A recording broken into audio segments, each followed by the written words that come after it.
L'homme naturel ne reçoit pas les choses de l'esprit, elles sont folies à ses yeux. 1 Corinthiens 2,14. La prédication de la croix est folie pour ceux qui périssent. 1 Corinthiens 1,18. Christ crucifié, un scandale pour les Juifs, une folie pour les Grecs. 1 Corinthiens 1,23. Saül de Tarse avait reçu du Christ lui-même le message qu'il prêchait, mais il ne se faisait pas d'illusions sur l'accueil que recevrait sa prédication. Comme Ésaïe, il savait que si le bras de l'Éternel, si la croix n'était pas révélée à l'homme par le Saint-Esprit, sa prédication semblerait une folie à l'intelligence obscurcie, au cœur naturellement rebelle et incrédule. Le salut par la mort d'un autre. Mais cela était contraire à toute justice. L'homme incapable de se sauver lui-même. À la vérité, ceci était incompréhensible et incroyable. Si le monde en général devait repousser la prédication de la croix, quel accueil les Juifs ne lui réserveraient-ils pas? La croix leur était un scandale. Maudit est celui qui est pendu au bois. Enseignez les Écritures.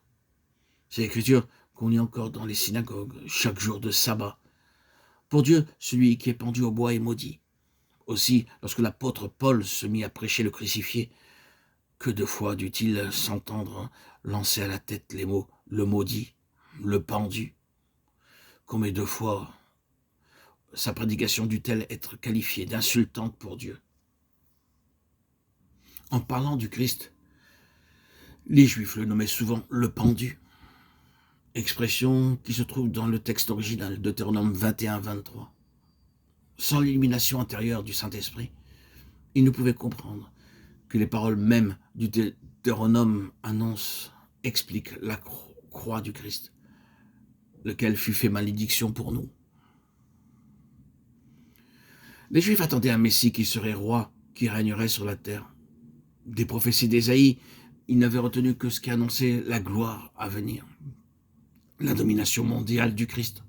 Aussi, plein d'idées préconçues sur celui qu'ils attendent, ils demandent à plusieurs reprises à Jésus de leur faire voir un signe du ciel. Attristés, le Seigneur leur répond qu'il ne sera donné aucun autre signe que celui du prophète Jonas.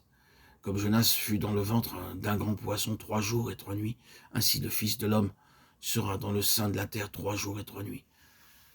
Matthieu 21-40. Le calvaire est le sépulcre annoncé par Ésaïe et l'expérience mystérieuse de Jonas, signe donné par Dieu pour révéler le Messie, aurait pu préparer les Juifs, les rendre capables de reconnaître en Jésus-Christ celui qu'ils attendaient. Mais, comme l'avait prophétisé Ésaïe, ils entendirent de leurs oreilles et ne comprirent point. Ils virent de leurs yeux et n'aperçurent point. Ésaïe 6-9. Matthieu 13-14. Bien qu'ils ne savaient pas les discerner, les Juifs demandèrent des signes et les Grecs cherchaient la sagesse. Et les uns et les autres manquèrent à reconnaître dans le Christ crucifié la puissance et la sagesse de Dieu.